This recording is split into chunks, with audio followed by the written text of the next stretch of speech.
والصلاة والسلام على أشرف الأنبياء أما بعد فأعوذ بالله من الشيطان الرجيم بسم الله الرحمن الرحيم ليلة القدر خير من ألف شهر آمنت بالله صدق الله العظيم وصدق رسوله النبي الكريم آمين الله وملائكته يصلون على النبي يا أيها الذين آمنوا صلوا عليه وسلموا تسليما الصلاة والسلام عليك يا رسول الله وعلى آله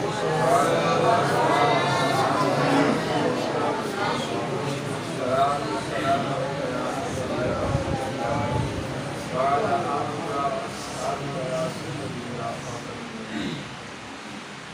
سب سے پہلے میری طرف سے حافظ اسماعیل کی طرف سے اور حضرت علامہ مولانا نام شیخ صاحب کی طرف سے تمام اہل محلہ کو تمام نمازیوں کو اپنے قرآن کی دعاؤں کو کچھ لوگوں نے پڑھی کچھ لوگوں نے نہیں پڑھی ان کی بھی گزر گئی انہوں نے ادا کی ان کی بھی گزر گئی انہوں نے ادا کی لہذا ہر وہ بندہ مبارک کا مستحق ہے جس نے اس رمضان المبارک میں اللہ کو راضی کیا، اللہ کی عبادت میں ذکر و اذکار میں مصروف رہا، قرآن کی تلاوت میں مصروف رہا، تراویح ادا کی، روزانہ نماز و جماعت ادا کرتا رہا۔ چونکہ اللہ رب العزت نے حضرت انسان کو بخشنے کا ایک وسیلہ ایک ذریعہ عطا کیا ہے، تو بہانے تلاش کرتا ہے میرا بندہ کسی ذریعے میری بارگاہ میں آ جائے، کسی طریقے آ جائے، میں اس کے گناہوں کو بخش دوں، اس کی مغفرت کر دوں، اس کو معاف کر دوں۔ وقت کی دامن میں مسلم رہنے کی وضاحت کی جائے تو چند باتیں آپ کو گوشت گزار کروں گا۔ اللہ رب العزت نے قرآن کی کتنی فضیلت ہے، بچہ جانتا ہے کہ اس نیلی چھت کے نیچے اور زمین کے اوپر اگر کوئی معتبر کتاب ہے تو وہ قرآن ہے، اس میں کوئی شک نہیں، ہر انسان جانتا ہے۔ بلکہ آج تو میں یوں کہوں گا کہ غیر مسلم بھی کہتے ہیں، آج غیر مسلم نے بھی تسلیم کر دیا کہ یہی کتاب حق ہے۔ اس کی حقانیت خود رب ذوالجلال نے قرآن میں بیان فرمائی ہے۔ رب کائنات قرآن میں ارشاد فرماتا ہے لیلۃ القدر خیر من الف شہر۔ ایک نقطہ سمجھانا چاہتا ہوں۔ رب کائنات ارشاد فرماتا ہے لیلۃ القدر، قدر کی رات رمضان مبارک میں اللہ رب العزت نے اپنے بندوں کو عطا کی، لیکن چھپا کر رکھ دی، ظاہر نہیں کیا۔ اپنا تلاش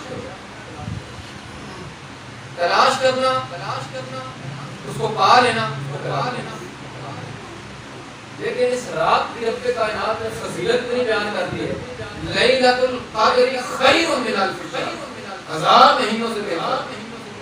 ایک رات 1000 مہینے، اصل 44 سال 44 سال کا 42 سال 82 سال کا سفر، 82 سال کا عرصہ عبادت کرتا رہے۔ انسان کس ایک رات کے 2 نوافل کے برابر نہیں ہے۔ اتنی فضیلت بیان کر دی، کیوں؟ ارشاد فرماتے ہیں انزلناہ فی لیلۃ القدر۔ اس کو فضیلت اس لیے عطا کی کیونکہ ہم نے اپنے کلام کو اس رات میں نازل کیا۔ پتہ چلا لیلۃ القدر کی فضیلت اتنی ہے کہ لیلۃ القدر خیر من الف شہر، 1000 مہینوں سے بہتر اس لیے بنی کیونکہ اس رات قرآن کو زمین پر اتارا گیا، تو قرآن کی وجہ سے لیلۃ القدر کو فضیلت ملتی ہے وہ 1000 مہینوں سے بہتر ہو جاتی ہے۔ تو یار ذرا اندازہ تو لگاؤ جس قلب اطہر پر یہ قرآن اترا ہوگا اس نبی کے مقام کا عالم کیا ہوگا، اس نبی کی شان کا عالم کیا ہوگا۔ انا انزلناہ فی لیلۃ القدر، ہم نے کبھی جستجو ہی پیدا نہیں کی، کبھی یہ تمنا ہی نہیں رکھی کہ ہم اپنے رب کے محبوب کو جانیں، اس کتاب کو جانیں. اس کتاب کے اندر ہمیں ضابطۂ حیات دیا گیا ہے، اس کو پڑھنے کی کوشش کریں، اس کو جاننے کی کوشش کریں، اپنی زندگی پر لاگو کرنے کی کوشش کریں. ہر بندہ مادی پرست ہو چکا ہے، دنیا اور دنیا کی آسائشوں کے پیچھے بھاگ رہا ہے. ایک واقعہ اب جا کے میں اجازت چاہتا ہوں. اس واقعے میں انسان کے لیے اگر غور کرے نا تو صرف اس واقعے کو غور سے سمجھ کر اس پر عمل کر لے تو انسان کی ساری زندگی سمجھ سکتا ہے. ایک سنیاسی تھا، سنیاسیوں کا کام ہوتا ہے وہ سفر کرتے رہتے ہیں. سفر کرتے کرتے ایک بستی میں پہنچا، اس نے لکھا ایک بابا ہے، بڑا خوبصورت چہرہ، دستار پہنی ہوئی ہے، پھٹے پرانے کپڑے پہنے ہوئے ہیں، جو سر پر دستار رکھی ہے اس میں بھی جگہ جگہ چھید ہے، گاڑی مبارک پڑا گندا حالت ہے، غبار آلود ہے، لیکن مقبول اتنا ہے کہ اس کے ارد گرد لوگوں کا ہجوم ہے، لوگ اس سے فیض حاصل کر رہے ہیں. اور وہ بیٹھا کہاں ہے؟ پنجابی میں نے ککھاں دی کلی، کانوں کا چھپر ہے، معمولی سا چھپر اس کو بنا کر اس کے سائے کے نیچے وہ بیٹھا ہوا. اور سنیاسی کے دل میں یہ خیال پیدا ہوا کہ بابا بڑا کمزور ہے، بڑا غریب ہے، بڑا مفلس ہے. اب سنیاسی کو سونا بنانے کا نسخہ آتا، اس نے وہ نسخہ پڑھ کے طریقہ بابے کو پیش کر دیا. اب جب اندر گیا بابے کے پاس لوگوں کا ہجوم تھا، اس وقت تو بات نہیں کی، لوگ چلے گئے، بھاگ گئے. نظر پڑی تو نسخہ بھی وہیں پر پڑا ہوا، اور غصہ آ گیا، نسخہ بھی وہیں پہ پڑا، اور نے دیکھا بھی نہیں اندر ہے کیا. اب جب لوگ چلے گئے بابے سے مخاطب ہوا، بابا جی آپ نے سونا کیوں نہیں بنایا؟ بابا جی کہنے لگے یار اس کا ٹائم نہیں رکھا، جب تو آ گیا نا تو اگر رال کے بناؤں گے. دیکھیں نا کہ انداز تربیت کیا ہے. اب وقت نماز ہوا، مغرب کا وقت ہوا، بابا جی نے کہا کہ تو ایسا کرتے ہیں نماز کا وقت ہے، میرے ساتھ آؤ، نماز پڑھتے ہیں اس کے بعد بنائیں گے. اب چونکہ پہلے یہ مشروم کا انتظام تو ہوتا نہیں تھا، بعض کھیتوں میں جو ہے وہ طہارت حاصل کرنے کے لیے لوگ جاتے تھے. بابا جی نے کہا کہ مجھے قضائے حاجت ہے، لہٰذا میں تھوڑا دور ہو کے بیٹھتا ہوں، تو ایسا کر تو تین نا ٹکڑیاں مٹی کی ٹکڑیاں لیا تاکہ میں اسے طہارت حاصل کر سکوں. بابا جی صاحب جو بیٹھ گئے، ستر نہیں کھولا. اب اس سنیاسی کو بھیگا کہ جا کے 17 بٹے لیا، وہ لینے گیا. جب وہ پتھر اٹھانے کے لیے کچی زمین کا ٹکڑا اٹھانے کے لیے زمین کی طرف جھکا، جب اس نے ہاتھ بڑھایا جس پتھر کو اٹھانے لگا تھا وہ سونے کا بنا،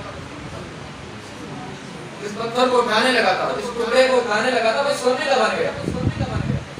اب بڑا حیران ہوا کہ یہ کیا معاملہ ہے. چلو اتفاق ہو سکتا آگے بڑھتا ہوں، آگے سنانے لگا آگے بھی سننا. اب جہاں تک اس کی نگاہ جاتی تھی وہاں تک زمین سونے کی بن گئی. دائیں دیکھتا ہے تو دائیں سونا بنا ہوا، بائیں دیکھا تو بائیں ہر چیز سونے کی بن گئی.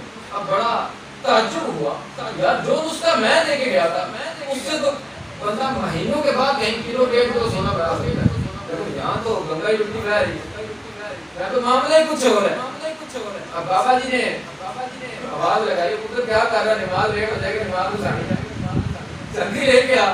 کہنے لگا حضور کہاں سے لے کے آؤں، یہاں تو ہر سونے کی بنی ہوئی ہے. بابا نے چل سونے کی 2 ڈبیاں لے آیا. کہنے لگا حضور میں نے تو آپ کو بڑا معتبر سمجھا تھا، آپ کو بڑا عالم سمجھا تھا، علم والا سمجھا تھا، آپ کو اتنا بھی پتہ نہیں کہ آپ کی شریعت میں سونے سے استنجا جائز ہی کوئی بات کو غور سے سنیے گا. کہنے لگا حضور میں تو یہ سمجھا تھا کہ آپ کو علم ہے کہ آپ کی شریعت میں سونے سے استنجا تو جائز ہی نہیں ہے، تو آپ کیسے کہہ سکتے ہیں؟ تو آپ فرمانے لگے پتر سے سانو وہ دے گیا استنجا بھی نہیں کر سکتے، سانو وہ بڑا آمدان اس کا دے گیا جتنا استنجا بھی نہیں ہو سکتا. تو آج ہم اس کے پیچھے بھاگ رہے ہیں جس سے استنجا بھی نہیں کیا جا سکتا. آج وقت ہے، آج سمجھ جاؤ، آج جان جاؤ. وہ کسی لکھنے والے نے کیا خوب لکھا تھا، آج لے ان کی بنا آج مدد مانگ ان سے، پھر نہ مانیں گے قیامت میں، کر مانیں گے.